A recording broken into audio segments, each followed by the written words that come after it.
Panginoon. Marami pong salamat o Diyos sa araw na 'to. Salamat sa bawat pasasalamat ng aking mga kapatid. Salamat po sa patuloy na pag-abot mo sa kanilang mga buhay. Nakikita namin ang kabutihan mo. Nakikita namin, Panginoon, na sa kabila ng maraming pagsubok, tapat kang Diyos. At nagpapasalamat ako kasi hindi ka nagbabago. Ikaw ang Diyos noon, ngayon at magpakailanman. Kaya salamat po, Ama, sa patuloy na pag-abot mo sa bawat buhay ng bawat isa. Nawa, Panginoon, patuloy na nagiging mabaong samyo sa iyong harapan, O Diyos. At ikaw lang ang laging napaparangalan. Salamat na ginagamit mo kami, Panginoon, para sa kaluwalhatian ng iyong pangalan. Anumang bagay, Panginoon, na napagpasalamat, Ama, na naisama yung bawat pangalan, Panginoon ko, mga kapatid ko. Lord, we are honored, Father, dahil alam namin na bahagi kami ng katawan mo. Kaya salamat, Ama. Salamat po na nagpapatuloy ang bawat isa. Salamat na lumalago ang bawat isa. Salamat na mas nauunawaan namin, Panginoon, ang pagsunod sa iyo. Kaya naman, Ama, purihin ka dakilang Diyos sa pinakamataas na pagsamba. Patuloy kang mangusap sa gabing ito sa pangalan ni Jesus. Amen. So, purihin ang Panginoon. Huwag na po tayo magpaligoy-ligoy. Tayo po'y dumako na sa ating pong mensahe ngayong araw na to. So, ang mensahe po natin is preach to unchurched people. So nakita natin ano po yung ating verse na nakaraan sa balikan po natin sa Colossians 4, pinaka main verse po natin, Colossians 4, 5 and 6. Sabi niya po dito, maging matalino kayo sa pakikitungo sa mga hindi mananampalataya at samantalahin ninyo ang bawat pagkakataon. Sikapin ninyong laging maging kaaya-aya at kapaki-pakinabang ang inyong pananalita sa kanila at matuto kayong sumagot ng tama sa lahat ng tao. Amen? Matuto daw pong sumagot ng tama sa lahat ng tao. Next, sa Ephesians 4 po.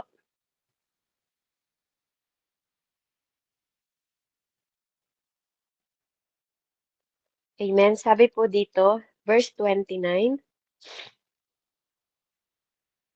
huwag kayong gumamit ng masasamang salita, kung hindi iyong makapagpapalakas at angkop sa pagkakataon upang makapagdulot ng mabuti sa mga nakakarinig.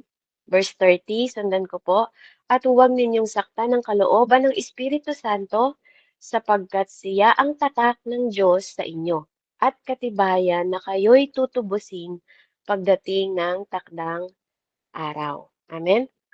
So, huwag niyong sasaktan ano po ang ating banal na spirito, sabi dito.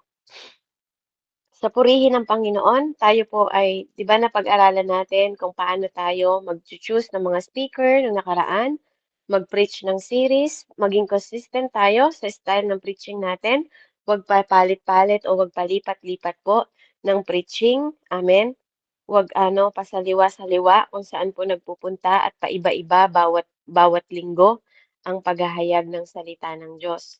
So sa ganung kaparaanan, mas maaabot, mas maiintindihan po tayo ng ating pong pinapahayagan ng salita ng Diyos. So ngayon po, tayo naman ay dadako na sa preach for commitment.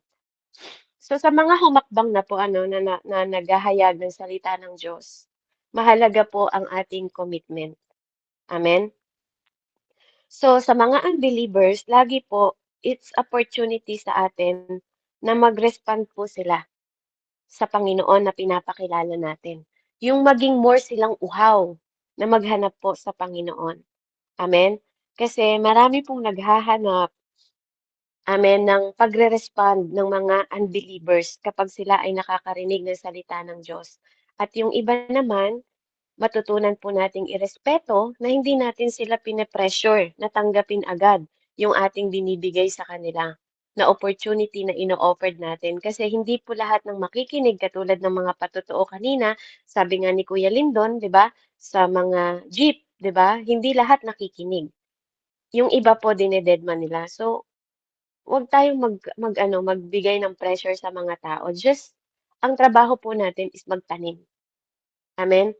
'Wag po nating problemahin na hindi sila nakikinig or ano, basta gawin mo lang yung pinapagawa sa'yo ng Panginoon.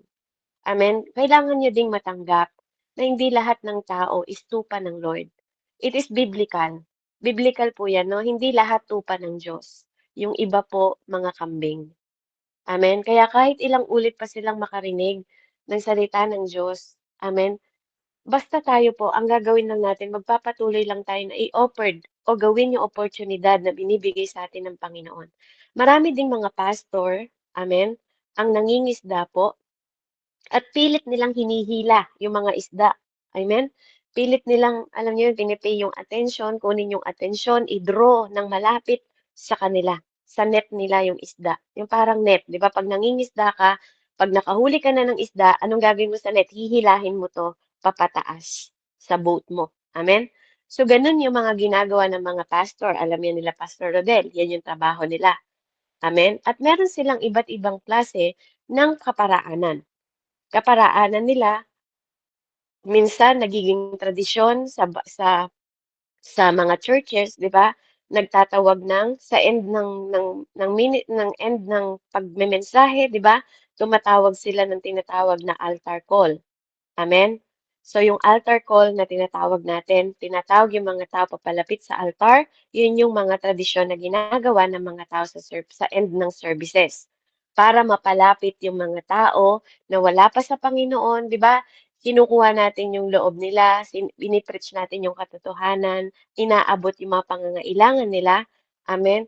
Para po mapalapit sila sa Panginoon. Then at the end ng preaching, di ba, tinatawag ng pastor, yung mga tao na gusto mo bang ialay sa Panginoon ang iyong buhay ngayon, lapit lang po kayo sa lahat ng mabibigatan, lapit kayo dito. Yun yung mga way nila para mapalapit po yung mga hindi mananampalataya para maano nila, alam niyo po yung mas maramdaman nila yung presence ng Panginoon. Yun yung mga ginagawa ng ibang pastor. Pero paano kung mahirap yung pastor?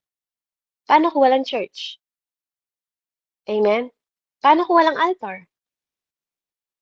Hindi po lahat ng church, katulad ng sabi ni pastor, 4 years pa lang sila. Paano noon nung wala kayong church? Anong ginagawa natin, 'di ba, para matawag yung mga tao? Kasi yung altar nagsisimbolo siya na parang yun yung pinakatinatayuan ng pastor, 'di ba? Yun yung pinakalapitan, 'di ba, sa lahat ng ipapanalangin. Paano kung walang gano'n? Amen?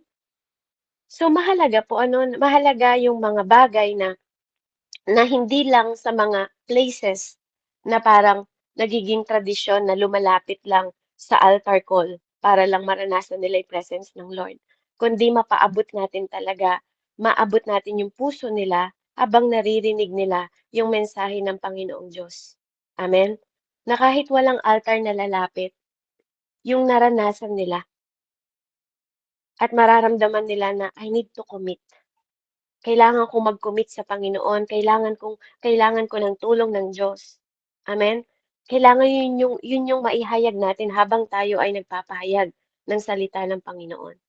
Kasi hindi lahat ng mga pupuntahan natin may altar na katulad ng mga church natin.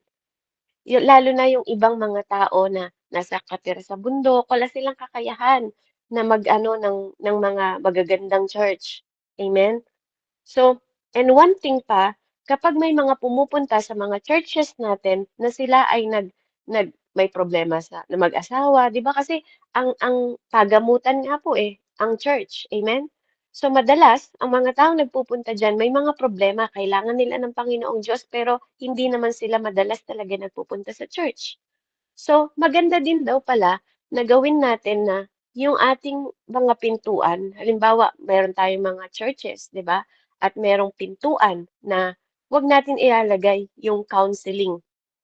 Amen, na parang alam niyo po yung eskwelahan na minsan kasi nagbibigay 'to ng takot sa tao. Amen. Kaya mahalaga na lagyan natin 'to ng pangalan na parang nakakapag-akit ba ng mata nila. Hindi yung parang, "Ay, babatasin ako dito 'pag nilagay ako sa counseling." Counseling yung nakalagay, parang parang ang pakiramdam nila iju-judge mo sila. Amen? Siguro mas magandang lagay halimbawa po sa pintuan ng counseling, lagay dun yung comforting. Alam mo yun, yung imbes na counseling nakalagay, comforting. Comforting a friend, yung mga gano'n ang ilagay sa pinto, yung 'di ba, show love, yung mga gano'n. Kaya napakahalaga po na lalo na kasi sa mga visitor po, sa mga unchurched people, yung sound ng counseling sa kanila iba yung dating. Amen. Kaya mahalaga po na o kaya visitor center, gano'n ang ilalagay sa pinto or reception area. Alam niyo po 'yun, yung gagawa din tayo, dapat tayong mga mananampalataya, meron din tayong strategy kung paano maakit, 'di ba, yung mga tao na hindi ba tayo ilagan, hindi tayo katakutan, kahit yung mga ginagawa natin para sa Panginoon. Amen? So, ito yung mga bagay na na-experience para mas magkaroon tayo ng lalong wisdom at karunungan po na ma-welcome yung mga tao na magdesisyon sila na lumapit sa Panginoon. Na magkaroon sila ng buong loob, matapang na loob na alam niyo po yun, makasama natin sa pagsamba. Nai-encourage natin sila na bumalik ulit sa church natin, 'di ba, at the end of the service kasi naramdaman nila yung welcoming ng mga tao sa loob. Kasi yun yung kailangan ng mga unchurched people. And even sa closing prayer natin, simplihan lang natin yung pagli-lead sa kanila ng prayer, amen, at bigyan din natin ng opportunity yung mga unbeliever na magkaroon sila ng commitment talaga sa Panginoon, na hindi sila nape-pressure. Alam niyo kasi minsan ang mga mananampalataya katulad po nila Tita Vina na nandito. And then katulad ngayon, welcome po Ate Gladys, welcome po sa mga bagong pasok. 'Di ba, yung mga bumabalik-balik, hindi sila nape-pressure, nararamdaman nilang they are belong. Yung una pa lang na pagpasok nila, nararamdaman nila na welcome po kayo, 'di ba? Naaano sila, na nararamdaman nila na na-inspired sila na, "Ay, ang sarap pala na kaysa masayang lang yung oras nila na nag-aantay siya hanggang matulog siya, mapagod lang siya, nakaranas siya ng ganitong online Bible study na 'pag pumasok sila, 'di ba, naramdaman agad nila yung warm and welcoming ng bawat isa." And I praise God for that kasi bawat isa sa atin, 'di ba, natutunan natin na tayo din gano'n tayo dati, eh. Amen? At yung iba na hindi nagsasalita, ngayon nagsasalita, nagpapatotoo na. Sila Ate Cristita na hindi dati humahayo, nagkakaroon ng lakas ng loob kasi mas higit nilang nauunawaan yung kaligtasan na tinanggap nila. Kaya nga the more na nagkakaroon tayo ng commitment sa Panginoon, ito yung nagbibigay ng opportunity lalo sa atin na umabot ng mga unbelievers. Kasi bago sila magkaroon ng commitment sa Panginoon, tayo muna ang may commitment sa Diyos. Amen? Kaya patuloy nating ipanalangin na yung bawat bawat isa sa atin na magkaroon ng decision tayo. Kahit wala akong binibigay na card sa inyo, na pipil-upan ninyo na paper, na commitment paper ninyo, commitment ninyo sa church kasi may mga ganyan eh, yung mga church na kaya ang tinatawag nila commitment, 'di ba? Na pag nag-ano ka sa rule na yon, amen. Pwede ka nilang bigyan ng disciplinary action. Amen. Pwede ka nilang parusahan. Pero alam niyo po napakagandang halimbawa na maging spiritual tayong mga mananampalataya na hindi ko kailangan na puwersahin kayo, hindi ko kailangan na pitpitin kayo, dikdikin kayo para lang maintindihan natin ang totoong komisyon ng Panginoon sa atin. Yung komisyon niya sa atin na tatambalan natin ng commitment kay Kristo, hindi kay Sisbeb. Lahat ng ginagawa ninyo bilang lingkod, bilang kapatid, po, part lang na magtulungan tayo. Amen? Katulad ng bahagi ng katawan. Hindi dahil marami akong pera. May mga pangangailangan din ako katulad ng pangangailangan na meron kayo. Normal din po akong tao. Normal din si Pastor Rodel. Amen? Yes, siya may title siya, mas maraming obligasyon yung nakaatang sa kanya, pero may pangangailangan din siya, nagpapaaral siya ng anak, Normal siya, 'di ba? Katulad ng mga tatay, obligasyon din niya na alagaan yung kanyang asawa, papag-aralin ang kanyang mga anak, bukod pa sa mga tao na nasa loob ng church. Na kapag may problema, problema din niya. Amen? Nakikinig siya, listener din siya, hindi lang ng mga anak at asawa niya, kundi ng mga flocks na nandun sa church niya. But that's the commitment. Kaya hindi madaling maging pastor, hindi madaling maging leader, hindi madaling maging missionary, evangelist, teacher, prophet, and apostolic. Amen? Kaya bilang katawan, inuutusan tayo ng Panginoon na magtulungan. Saan kayo nakakita ng kamay na pumapalakpak mag-isa? Amen? Saan kayo nakakita ng paa na lumalakad ng mag-isa? Kahit pa, unless putol yung isang paa niya. Pero tinatambalan pa rin ng tungkod. Kasi hindi siya makakatagal na lumakad ng iisang paa na tumalon-talon lang siya. Amen po ba? Amen? Saan kayo nakakita na large intestine pero walang small intestine na maggigiling ng mga pagkain? Simple lang po ang sinasabi ko rito. We are body of the Christ. Kaya kung ma-mention man yung mga pangalan ng bawat isa sa atin, hindi para magmalaki ako sa inyo o hindi sabihin na mas higit ako sa inyo, kundi bahagi ako ng katawan, committed ako sa katawan ni Kristo. Kung nasaan kayo nakatungtong, nakatungtong din ako kasama ng Espiritu nyo. Dahil we are one. Kung kapartner mo, nagpipreach ka na may commitment kay God, ako din po, nagpapahayag ako na may commitment sa Diyos at hindi sa tao. Kaya kung nagagawa man natin na tumulong, hindi to para tanawin na utang na loob sa akin o utang na loob ko sa inyo. Amen?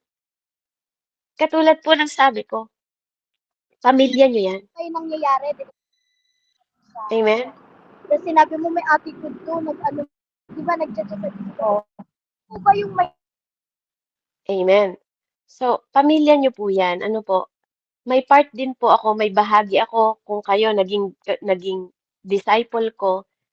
Kung sino yung pamilya nyo, pamilya ko rin. Pero hindi nyo pwedeng iasa lahat sa akin. May part din kayo. May commitment din kayo. May obligasyon din kayo at may responsibilidad kayo. Hindi pwedeng lahat sa akin. Hindi pwedeng lahat kay pastor. Kasi bakit pa tayo tinawag na body of Christ kung ako lang ang may commitment? Kung ako yung isang paa, ako lang ba ang lalakad? Kung ako yung kamay, si Nanay Andrea, ang kamay, siya lang ba? Amen. Ate Joy, meron po kayong gustong sabihin?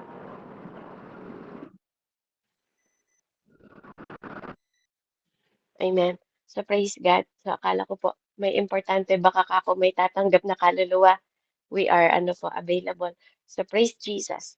Amen. So, ganun po, yun po yung gusto kong ipaunawa sa bawat isa sa atin na makita natin yung commitment natin, una sa Diyos. Si Pastor Rodel, hindi si Pastor Rodel, pastor ng mga, hindi siya tinawag ng tao.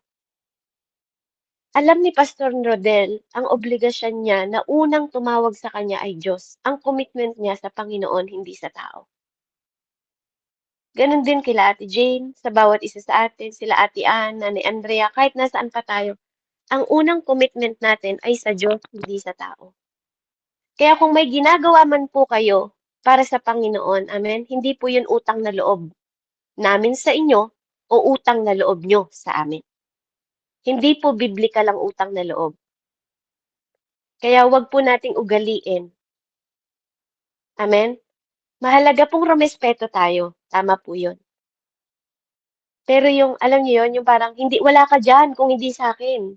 Hello? Hindi ka makakapaghayo kundi sa akin. I-self-check po natin yung sarili natin. Ano po?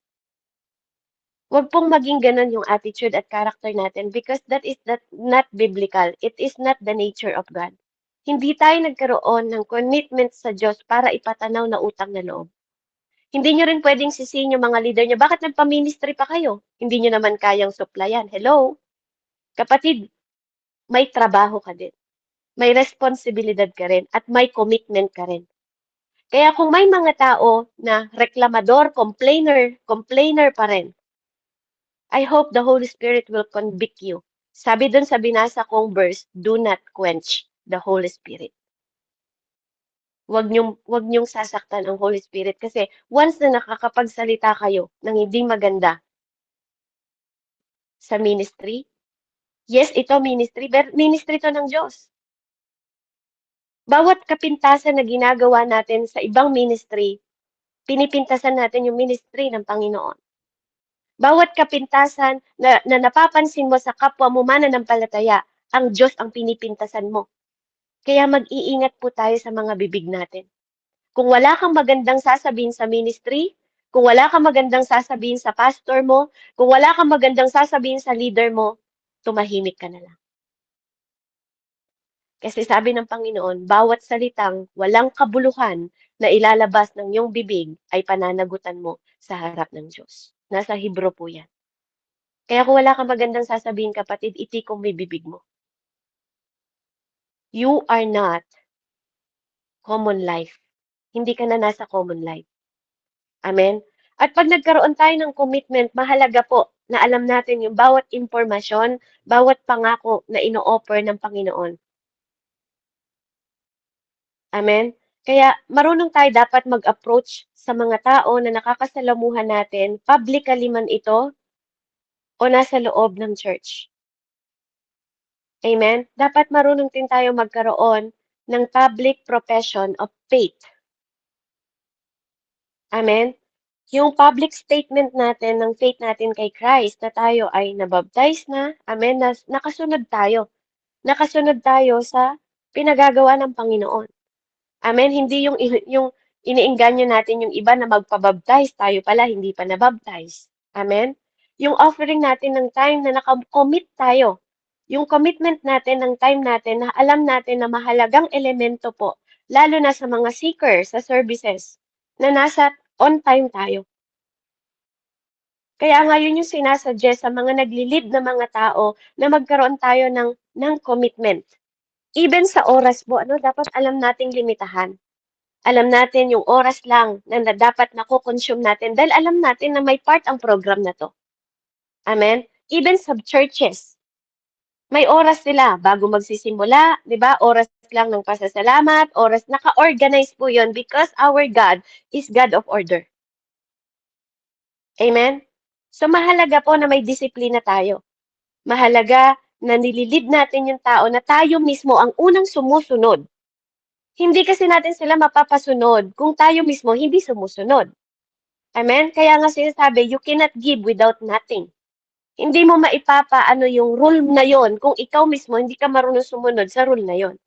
So mahalaga po, number 1, yung clear explanation ng exactly how to respond to Christ. Maraming mga nag-iimbita ng salvation na nami-misunderstood nila.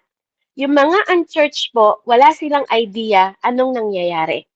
So mahalaga na explain natin sa kanila bakit mahalaga na mag-respond tayo sa Panginoon na ito. Amen? Simplehan mo lang ng pag-iintindi bakit kailangan ng tao ng salvation. Amen? Kaya napakahalaga po na magkaroon tayo ng kanya-kanyang strategy. Mahalaga kaya may discipleship, tinuturuan tayo paano mag-win ng soul.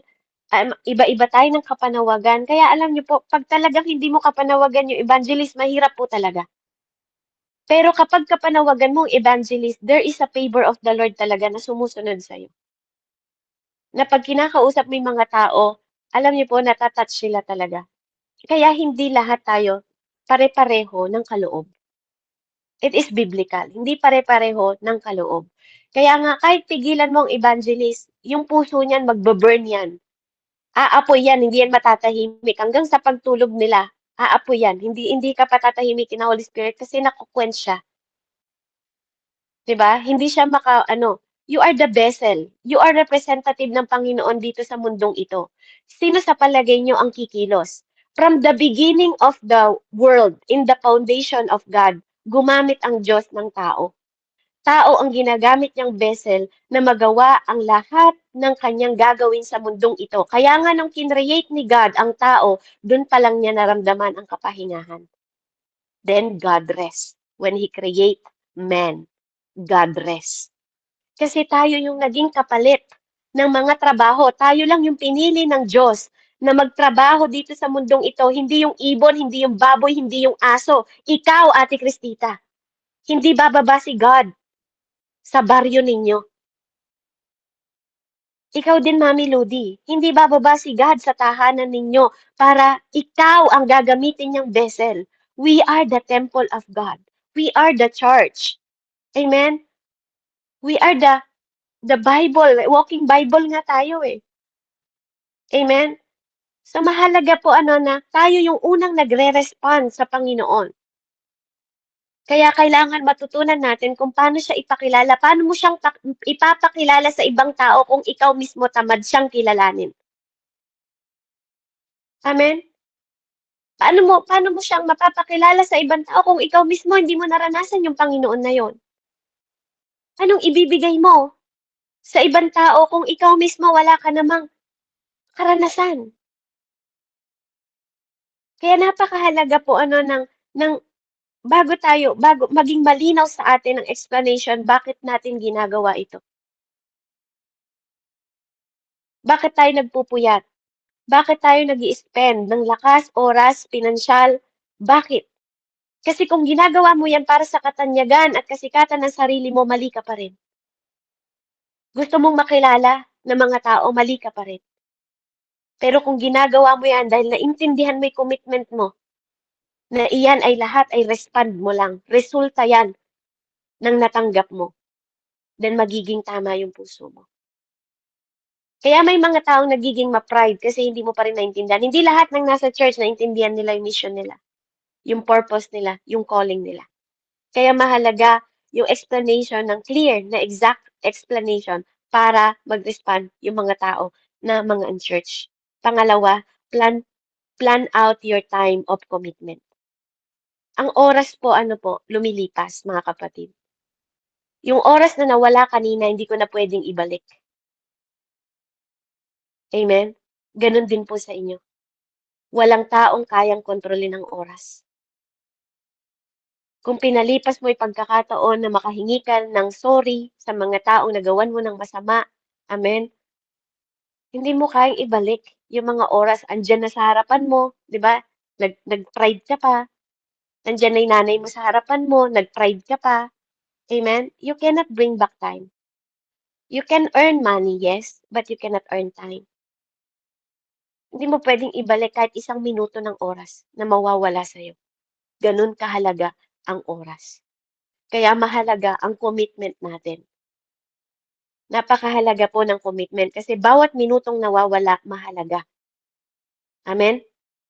Kaya magkaroon po tayo ng disiplina, nagpaplano tayo sa oras. Pag sinabing hahayo ng ganitong oras, humayo ng ganong oras.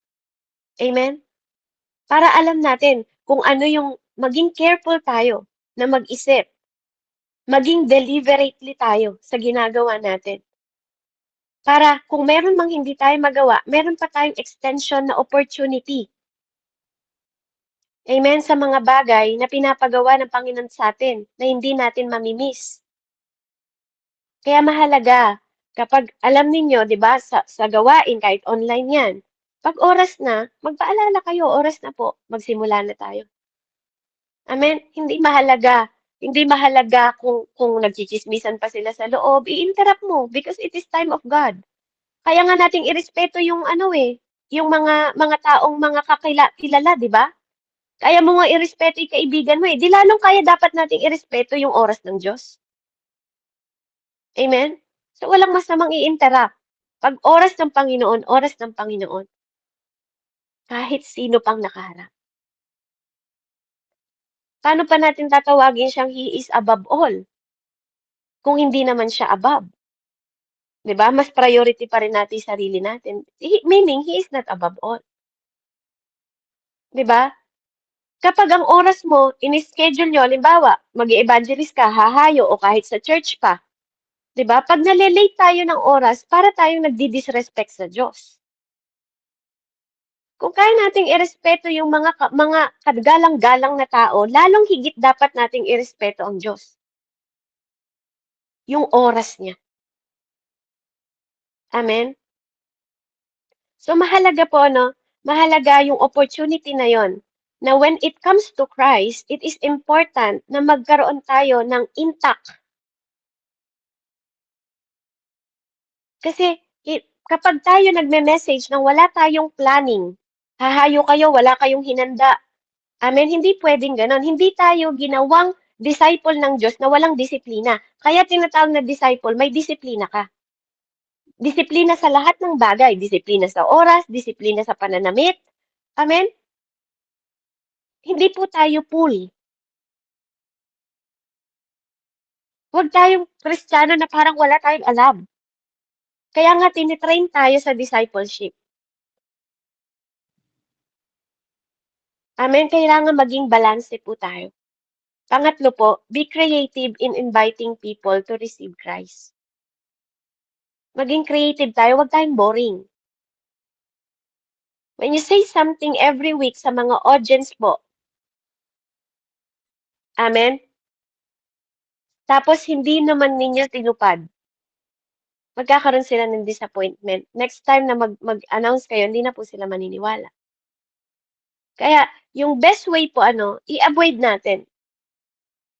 Yung mga, parang, alam niyo po yun, yung para ma-force lang sila na pumunta sa calling, 'di ba, sa church. Siguraduhin po natin na i-write out natin yung mga bagay na ihahayag natin sa salita, maghayag tayo ng hindi po boring. Yung hindi sobrang seryoso din sa mga tao. Kasi minsan, yung mga churches po, hindi ina-attendan ng mga tao kasi hindi para entertainin sila. Nandun ka pa rin sa katotohanan ng salita, pero wag naman po tayong sobrang boring. Amen? Wag tayong sobrang boring. Magkaroon tayo ng conversational.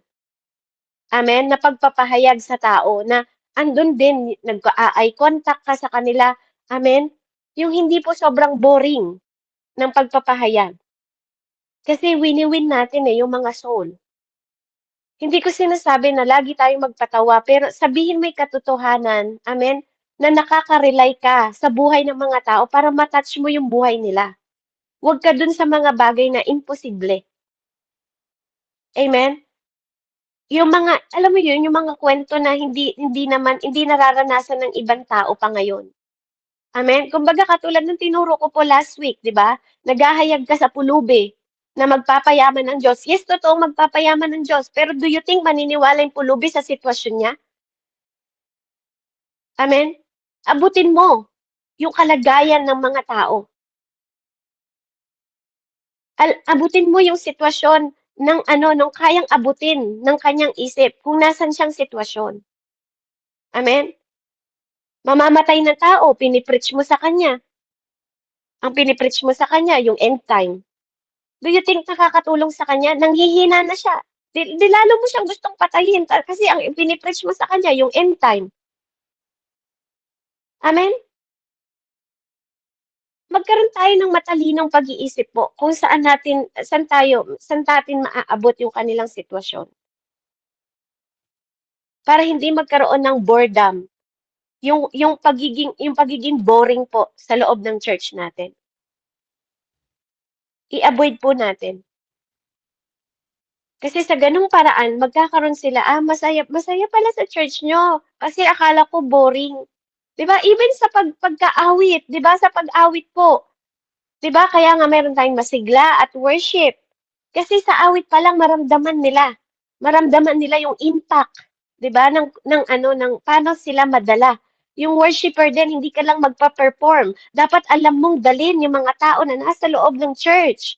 Kaya nga ang pagiging worshiper, hindi ka lang basta umaawit eh. Pag nilagay kayo dyan sa awitin, hindi ka lang basta aawit. Meron ding mga tao na ang kaloob sa kanila is worshiper talaga sila na pag umaawit sila, kahit ikaw madadala ka na mapaawit yung mga tao na nasa paligid mo. Kasi yun yung kaloob sa'yo ng Panginoon.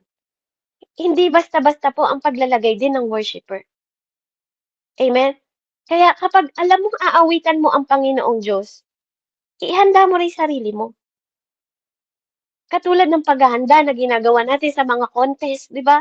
Ibigay mo rin yung the best mo. Hindi ka basta umawit lang. Sige po, awit tayo. Basta awit lang. Hindi po ganun. Amen? Kaya mahalaga po na kahit sa church kaya naglalagay ng worshiper diyan, nagpa-practice bago mag-ano kasi alam mo i-priority. Alam mong alam mong i-honor yung pinaglilingkuran mo sa pamamagitan ng awit, papuri. Next po, lead unbelievers in a model prayer. Yung mga unchurched people po they don't know kung anong sasabihin nila sa Diyos.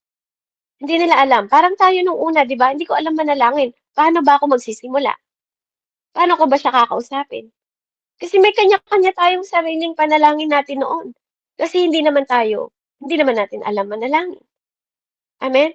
Kaya kung gusto mo silang turuan na manalangin, i-ask mo sila na i-repeat yung prayer mo na simple lang. Simplehan mo lang. Yung nauunawaan nila. Yung naintindihan ng puso nila. Amen? Hindi mo kailangan sobrang palalimin at pahabain na mag-speaking of tongue ka pa na pinapanalangin yung tao. Hindi po masama. Pero kapatid, ilugar natin. Ilugar natin. Ano po? Hindi mo kailangang speaking of tongue. Alam, kung may regalo ka na speaking of tongue, you don't have to. Lalo na sa unchurched people. Amen? Maging sensitibo po tayo. Hindi yung pinag-pray mo, sobrang haba na ng prayer mo, unang unchurched people nga yung pinagpe-pray mo eh. 'Di ba? Siyempre hindi niya po maaano yun. Baka maghikab-hikab pa sa harapan mo kasi hindi niya siniseryoso masyado kasi hindi naman lahat ma-approach natin. Pero kung sisimplehan mo lang yung prayer mo, ma-touch mo lang, tanungin mo kung ano specific. Meron ka bang specific na problema? I-direct mo. Magtanong ka. Amen? Mahalaga po yun. Hindi yung pinag-pray mo na, pati mga espiritu, kung ano-anong espiritu ng pinag-pray mo, ang problema lang naman niya, 'di ba? Tungkol sa pinansyal. Alam niyo po yun, yung pinahaba mo ng pinahaba, hindi mo naman, nami-miss mo naman yung prayer request niya. Nasa anxiety pala siya. Amen? Tapos ang pinagpe-pray mo, possess, 'di ba? Pati ikaw, miss ka rin. Yung prayer mo, miss din. Nami-misplace. Amen? Hindi siya naka-align sa sitwasyon ng tao. Paano mo siya mapapakomit sa Diyos kung ikaw mismo na mananampalataya, hindi mo alam i-redirect o i-align pati prayer mo. How? Paano tayo makakapag-win ng tao? Paano tayo makakapag-win ng soul kung tayo mismo mukhang nagwawala at nawawala sa prayer natin? Amen? Then, next po, never pressure unbeliever to decide. Hindi natin sila dapat i-pressure. Trust the Holy Spirit na siya po ang gagawa. Katulad ng sabi ko, siya po ang kikilos, taga-tanim lang tayo. Amen? Hayaan niyo po, naniniwala ako na God, ang Diyos po ang magbibigay po ng kaunawaan at malawak na pag-iisip na tanggapin ng tao. Katulad mo, nung unang pagpapahayag sa'yo, hindi ka rin naniniwala. Ayaw mo, ayaw mo, ayaw mo. Hindi mo siya makukuha sa isang kapahayagan lang. Amen? Kailangan magkaroon tayo po ng pagtitiis at pagtitiyaga. Huwag nating i-pressure, tanggapin mo to. Baka tinanggap lang niya dahil natakot siya na mapupunta siya sa impyerno pero hindi naman totoong tinanggap niya dahil galing sa puso niya. Amen? Dahil pinrich mo na pag hindi mo tinanggap to, mapupunta ka sa impyerno. Ganun yung pagpapahayag mo, ganun yung way mo ng pagpapatanggap kay Kristo. Do you think magko-commit siya? Kahit siguro ako, kahit hawakan mo yung kamay ko, iiwanan kita. Amen? Kung gano'n na pine-pressure mo yung tatanggap. Hindi po gano'n. May tamang pag-a-approach. Pag-aralan din natin yung apologetic na pag-a-approach sa tao. Matuto din tayong makapag-usap. Amen?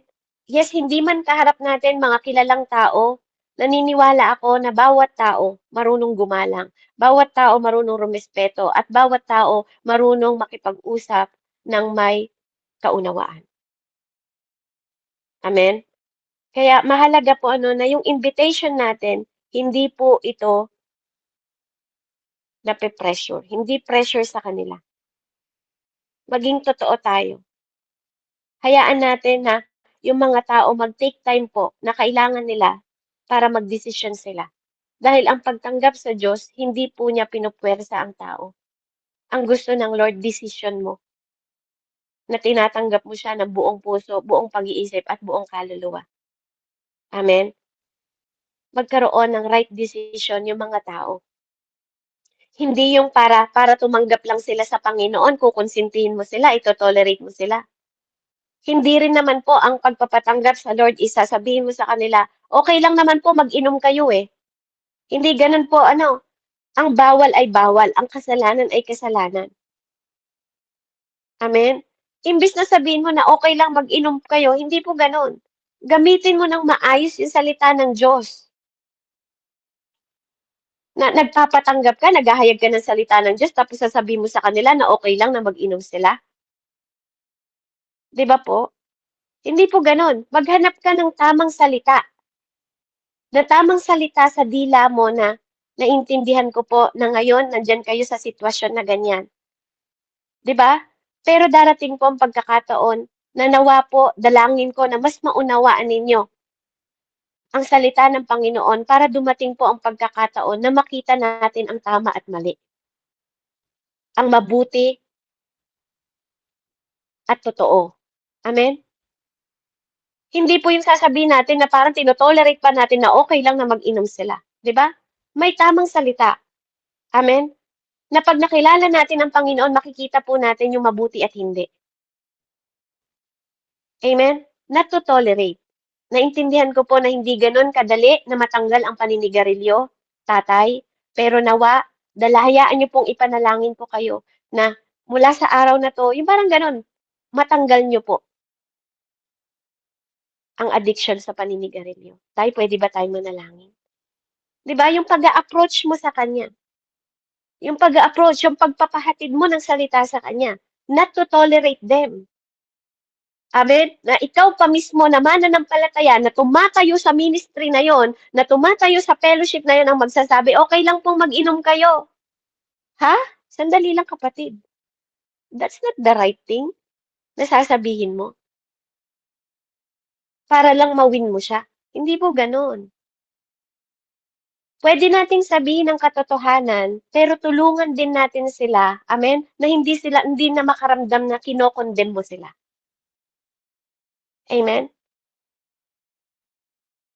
Nakita niyo po, that is strategy, mga kapatid. Kaya pati ang paghahayo po, may tama yan.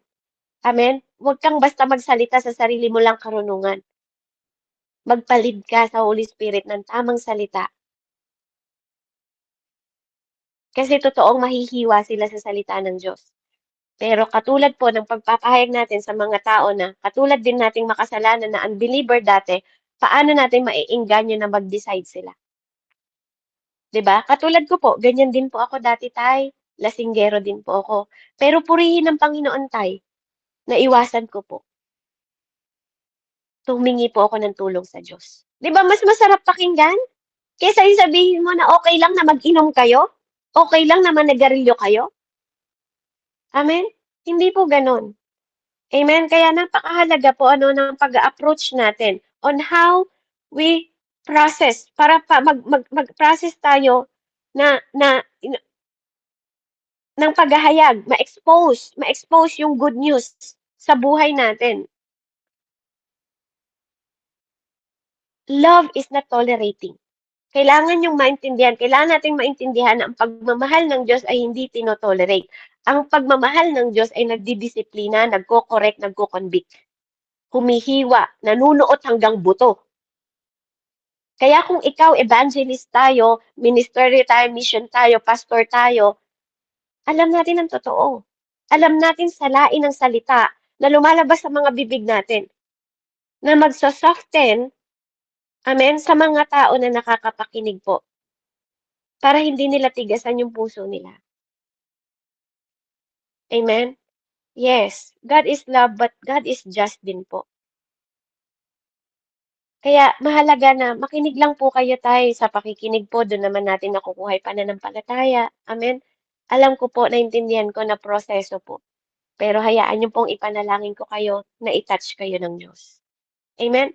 Doon makikita natin Kahit pa yan 40 years old, 50 years old na tao, pag naramdaman nila yung completely na commitment mo and alam mo yun, yung pag-approach mo ng tama sa kanila, kahit minuto pa, pwedeng mag-repent yan sa Diyos. Pwede yan tumanggap sa Panginoon dahil naramdaman niya yung malasakit mo. 'Di ba? Alam ko naman tayo nagiinom ka dahil marami pong problema sa buhay. But andyan po ang Panginoon, sabi niya, magpahinga tayo sa Kanya. Amen? Kasi yung pag-iinom, pwede pong magdulot yan ng sakit sa baga.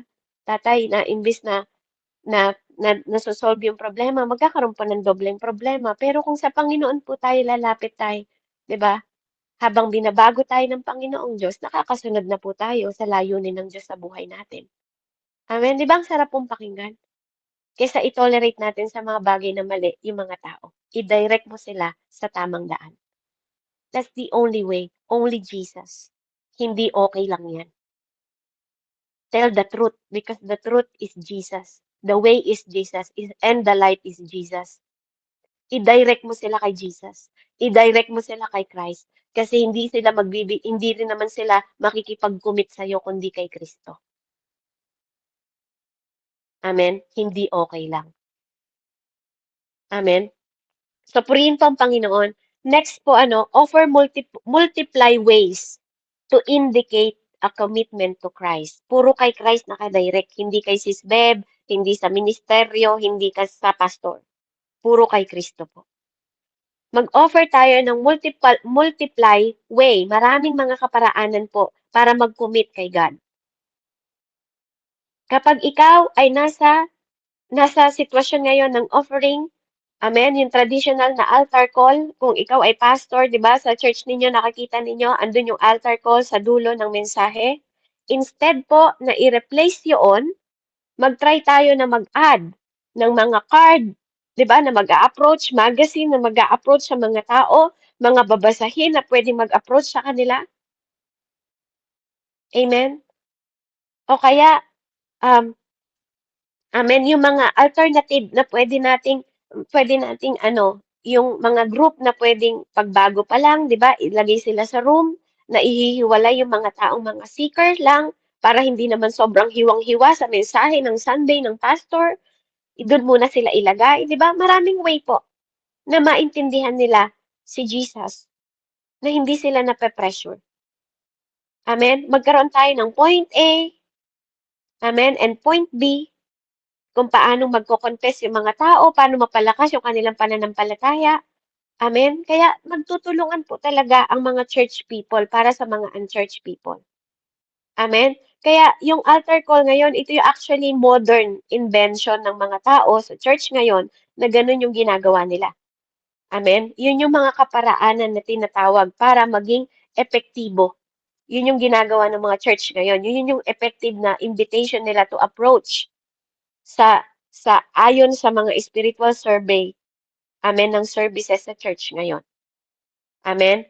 Pero mahalaga din po na nagpe-present tayo ng mga plan of salvation and magli-lead sa prayer of commitment sa mga tao.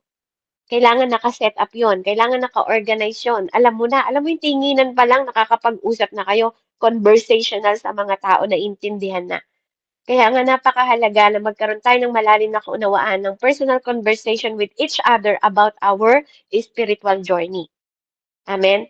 Na ang tao hindi lang nabubuhay sa tinapay, kundi sa bawat salita ng Panginoong Diyos. Kaya, I hope and I pray po, bawat isa sa atin, magkaroon tayo ng invitation. Amen? Na sa mga kapatid natin, pwede rin yung mga way na imbitahan mo siya magkape. Kapit pandesal, kapit tinapay. 'Di ba? Gawin mo yung pandesal na, alam mo, kapatid, pandesal is not only the life. 'Di ba? Hindi lang ito mga pagkain na to. Ganung way. Ayain mo magkape sa inyo o pumunta ka sa kanila. 'Di ba? Pwede ba akong dalangin kita? Pwede bang ipanalangin kita? Gumawa ka ng way. Multiple way para maabot mo yung mga kapatid. Amen?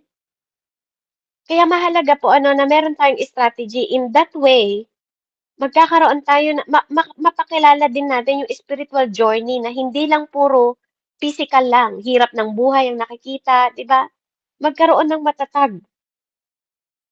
Kaya tayo, dapat alam din natin, magkaroon tayo ng matatag na relasyon sa Diyos para magkaroon tayo ng participation. Para yung personal na pagsusurvey natin sa mga paligid natin, alam natin kung ano yung ginagawa natin. Amen? Kaya napakahalaga po na meron tayong letter A, B, C, D, di ba? Kapag lumalakad tayo, kung di man matuloy mga mamaya, itong ano na to, ito'y plan B. Di ba? Ito'y plan C, ito'y plan D. Amen? Dapat may ganun tayo. May strategy tayong mga ganun. Kaya kung tayo po ay may already commitment na ang buhay natin, magkaroon kay Christ mo, magkaroon naman tayo ng priority sa service kung ano yung pwede nating maiambag, kung ano yung pwede nating maitulong sa pastor natin. Amen? At kung paano din natin to didesisyonan. Amen? Magtanong tayo kung ano yung pwede nating maitulong instead po na masayang yung oras. Napakahalaga ng mga itinuturo sa atin ng Panginoon. Next po, expect people to respond. I-expect mo na may respond ang bawat tao. Hindi mo man alam yung eksakto na respond nila, dapat andun yung confident mo ng faith mo na magkaroon ng epekto yung pagwiwin mo ng soul sa mga tao. Dapat ganun ang mindset. Hindi mindset what if hindi sila tumanggap sa Diyos? Yun pa lang, wala ka ng faith. Yun na inisip mo eh. 'Di ba? Bakit hindi mo muna hakbangan at magtiwala ka sa gagawin ng Diyos? Kaya kung mapapansin ninyo, iba ang tagapagtanim, iba ang nagsasalang, amen, iba ang nag-aararo, sabi at Diyos naman po ang nagpapalago sa mga tao. At mag-expect din tayo sa mga unbeliever na may respond din po sila kay Christ. Kung tayo nga na mga na-save may mga respond tayo eh. Sila pa po kaya na mga unchurched people. So meron silang respond. Whether it is good or bad, amen, hindi po yun makasira ng courage sa atin para magpatuloy tayo. Amen? Kaya katulad ng mga pagdi-discipleship, minsan, di ba, nagko-complain tayo, minsan naman, hindi natin maintindihan, pero andun yung magpatuloy tayo para maging malalim tayo. Amen? Kaya, wag natin i-expect na lahat ng tao babalik sa church natin, pero kailangan hindi yun magkaroon ng masira yung ating loob na magpatuloy tayo. Amen? Kaya mahalaga po sa every time na preaching natin, inaaral po natin to ng maayos. Idinadalangin natin sa Panginoon at tingnan din natin yung mga problema ng mga tao, lalo na yung mga unchurched people. Naniniwala po ako na maraming bagay na pwede nating ipanalangin sila according po sa kanila pong pinagdadaanan. At bilang tayo naman, according sa ating faith, na alam natin na God will make a way. Ang Diyos aabutin yung kanilang karanasan na hindi natin naisipin na nagwe-waste time tayo na mag-win ng soul, kundi nag-expect tayo na maging useful tayo sa mata ng Diyos at magpasalamat tayo in advance sa Kanya na nagagamit ang buhay natin to change other people's life. Amen? Supurihin ng Panginoon. Mahalaga po na ito, sinasabi ko po sa inyo na ito yung full explanation po na makita natin na magkaroon tayo ng commitment sa pagpipreach natin. Na hindi ka naghahayag ng sarili mo lang kaunawaan, kundi naghahayag ka ng totoo. Hindi to suggestion, hindi to opinion, hindi to idea mo. Hina-highlights ko po dito yung practical na suggestion na magkaroon tayo ng malaking differences ng pagpipreach natin sa mga unchurched people regarding po sa preaching style na pwede nating gawin. Dahil malaki ang impact kung magkakaroon tayo ng passion, kung magkakaroon tayo ng compassion, kung magkakaroon tayo ng malalim na understanding kung bakit natin ginagawa ito at malalim na commitment natin sa Panginoon para magkaroon tayo ng effective na communication sa mga unbelievers na mga tao sa paligid natin. Dahil ikaw ang tinawag ng Diyos para mabago ang buhay ng ibang tao. Amen? Kung tinawag yung mga disciple noon, ikaw naman yung tinatawag ng Diyos ngayon para mag-change ng world na to, mga kapatid. Patay na sila Tatay Paul, patay na si Tatay Peter, patay na po sila David, patay na si Moises. Ikaw ang buhay ngayon. Magbigay ka ng buhay na pagsamba sa Diyos na buhay na sinasamba mo para magkaroon ng buhay yung mga tao na wala pa sa Panginoon. Amen? I hope and I pray po na makita natin na huwag masayang yung anointing ng pagpipreach. Huwag masayang yung mga napapakinggan ninyo na kung tumagusto ito sa puso mo, i-preach mo rin sa ibang tao. Na kung nakaranas ka ng kapayapaan dito, ipakilala mo rin yung Diyos na yun sa ibang tao. Kung nakaranas ka, amen, ng pagmamahal dito, ipahayag mo rin siya sa ibang tao. Dahil there's no way sa mundong ito na makakaranas ng kapayapaan kung hindi kay Jesus. There's no way na makakaranas ng kaligtasan ang mundong ito, ang bawat tao, ang bawat pamilya, ang bawat nation kung hindi si Jesus. There's no way, there's no life kung hindi kay Jesus. Kaya purihin po ang Panginoon. I hope and I pray na dito sa series na binaybay po natin, know how to preach to unchurched people. Purihin po ang Panginoon. Let's pray. Heavenly Father, we thank you, O God. Salamat sa bawat wisdom, knowledge, and understanding, Panginoon, na pinaunawa mo sa bawat isa sa amin na lalo ka naming makilala, Panginoon, at maipakilala pa sa mga tao sa paligid namin to tell the truth, to tell the salvation, Panginoon, na ikaw lang, O Diyos, ang makapagbibigay, Panginoon ko. Ikaw ang Diyos na nag-alay ng buhay para sa amin, Panginoon. Yung present, future, and past namin, O God. Ikaw ang Diyos na nagpapatawad ng kasalanan, Panginoon. Ikaw ang Diyos na nagbibigay ng pag-asa sa amin in the future. Kaya, Panginoon, marami pong salamat, O Diyos, sa wisdom, knowledge, and understanding na pinapaunawa mo na magkaroon kami ng totoong commitment sa iyo, O Diyos.